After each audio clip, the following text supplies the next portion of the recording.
sehat lagi? Udah. Alhamdulillah. Udah dok, dilanjut aja dok. Ya, Mungkin dilanjutin aja ya, 2% nanti kita skip dulu. ya, ya, tadi sampai mana nih? Ini aku mendekati modem nih, jadi pindah tempat. Ya, jadi tadi sampai mana kita? Ya, ini. Jadi, yang ini udah ya. Tadi ini jelas nggak tadi? Ya, jadi ini sel telur kita. Kalau kita head itu, sel telur keluar dari indung telur, masuk ke tuba Fallopi. Kalau misalnya dia bertemu dengan sperma, maka sebelum mencapai rahim ini bertemu dengan sperma, maka akan terjadi pembuahan, namanya zigot. Nanti zigot akan nempel nih di sini di dinding rahim dalam atau endometrium. Kemudian nanti akan berkembang menjadi bayi. Nah, bayi akan tumbuh di dalam sini nih, di ruang uterus ini. Ya, akan berkembang dan ada di dalam. Ini besarnya paling sebesar telur aja. Tapi nanti dia bisa kuat banget, bisa selama 9 bulan ya menjaga bayi di dalam situ gitu. Jadi uterusnya, rahimnya bisa melar gitu kan. Bisa mengembang sesuai dengan ukuran bayi. Nah, tapi kalau misalnya sel telur keluar dari indung telur tapi tidak bertemu dengan sperma, maka akan meluruh. Maka dia akan menempel di dinding rahim, kemudian meluruh menjadi darah gitu ya, kita sebut menstruasi, akan keluar lewat vagina ya. Nah, menstruasi ini lamanya 21 sampai 35 hari. Siklus menstruasi, jadi misalnya teman-teman menstruasi lalu 21 hari kemudian menstruasi lagi. Atau 35 hari. Lamanya 3 sampai 7 hari. Nah, pada remaja siklusnya rata-rata 21 sampai 43 hari. Nah, kalau 43, kalau yang dapat 43 hari, pakai ituan aja, pakai ituan jadinya pendek. headnya itu bisa 2 bulan sekali. Rata-rata 32. Nah, yang mempengaruhi siklus head itu apa aja? Ada obesitas, pola makan yang tidak seimbang, gitu. Makanya teman-teman juga harus sayur buahnya jangan lupa, gitu ya. Jangan karbo aja yang dimakan. Lalu pola tidur, jangan begadang, gitu. Tidurnya harus cukup. Kemudian olahraga.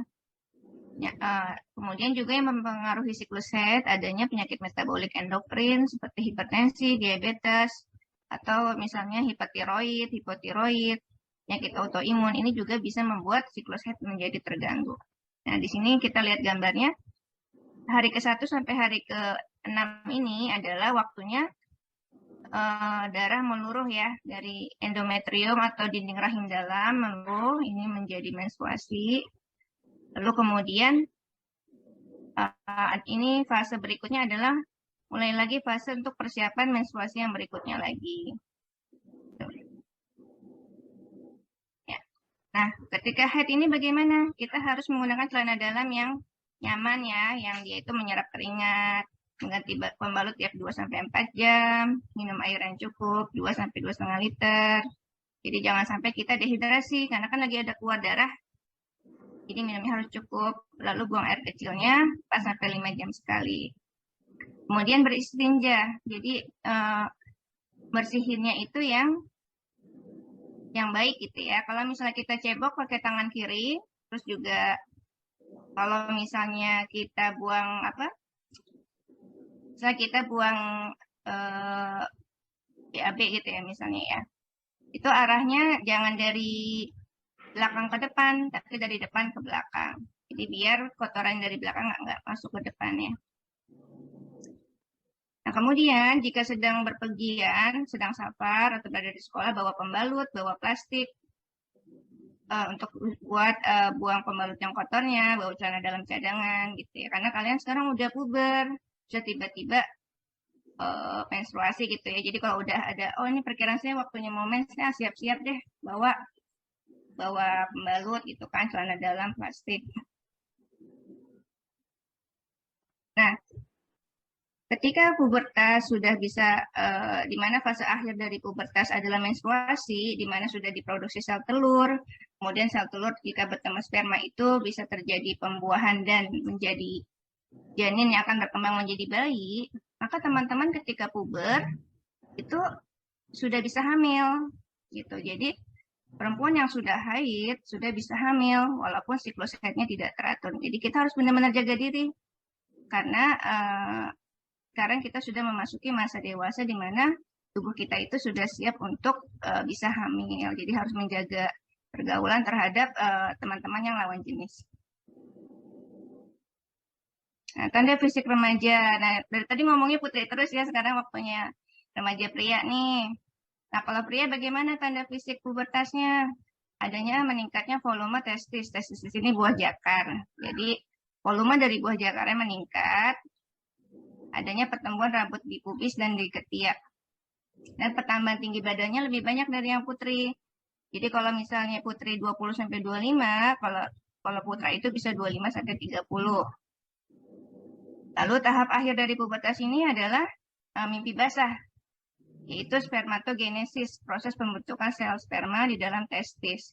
Jadi di dalam testis atau buah jakarnya sudah bisa membentuk sel sperma, di mana sel sperma ini kalau bertemu dengan sel telur dia akan bisa dibuahi dan menjadi janin gitu kan ya.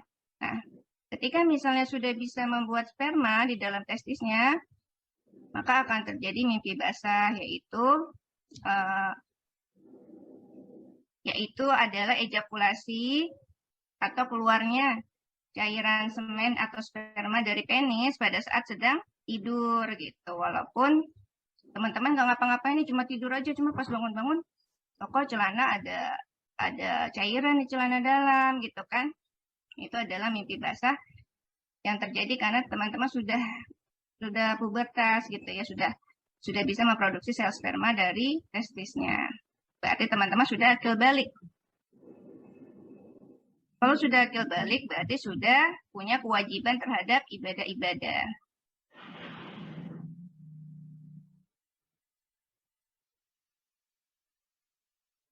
Nah, kalau untuk laki-laki hormonnya testosteron ya. Testosteron ini mematangkan genitalia interna dan juga eksterna, terus juga membuat otot teman-teman makin berkembang gitu ya. Jadi ototnya makin maco gitu kali istilahnya ya.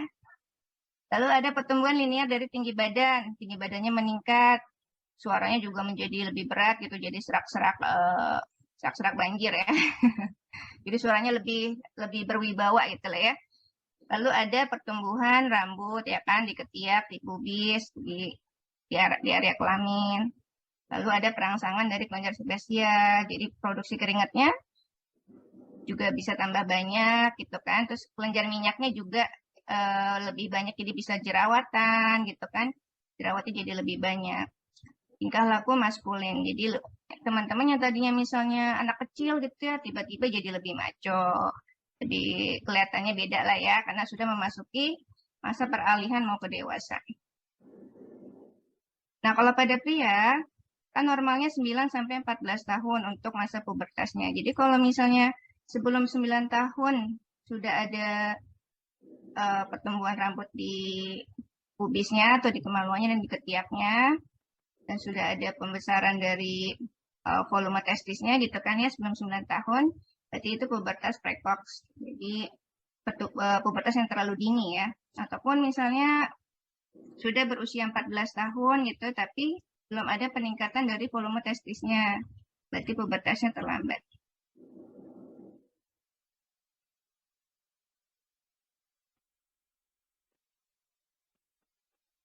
Untuk laki-laki dan perempuan, perbedaan di pacu tumbuh atau di growth spurt-nya. Untuk laki-laki, dia pertumbuhan tinggi badannya lebih lambat dari perempuan. Gitu. Jadi usia mulai tinggi badannya itu berbeda dengan perempuan. Jadi kalau perempuan, pas dia puber, dia lebih dulu tinggi badannya. Kalau laki-laki lebih belakangan. Tapi pada hasil akhirnya nanti untuk laki-laki, penambahan tinggi badannya akan lebih besar daripada remaja putri. Tapi untuk mulai tinggi badannya itu, onset mulai tinggi badannya lebih cepat pada anak putri. Nah, ini bisa kita lihat kalau di sini perempuan 18-23, juga bisa 20-25 ya. Laki-laki 25-30. Tinggi badan di awal pubertas itu 84% dari tinggi badan akhir. Jadi tinggi badan yang di akhirnya kita itu lebih tinggi, perbedaannya adalah yang awal itu 84%-nya. Ya. Dan untuk berat badan rata-rata naik 2 kali lipat. Jadi yang tadinya misalnya berat badan sebelum puber 22-an, terus setelah pubertas jadi 44. Misalnya kalau yang anak perempuan ya. Terus yang laki-laki juga misalnya tadinya 30 terus jadi 60 itu bisa. Nah, di sini pertumbuhan linear ini maksudnya pertumbuhan yang terkait tinggi badan. Jadi kalau untuk laki-laki mulai tumbuhnya itu mulai tumbuh cepatnya di 12 tahun, perempuan di 10 tahun. Nah, puncak dari pertumbuhan tinggi badan ini untuk perempuan di usia 12, laki-laki 14. Jadi tuh perempuan ini di usia 12 tahun dia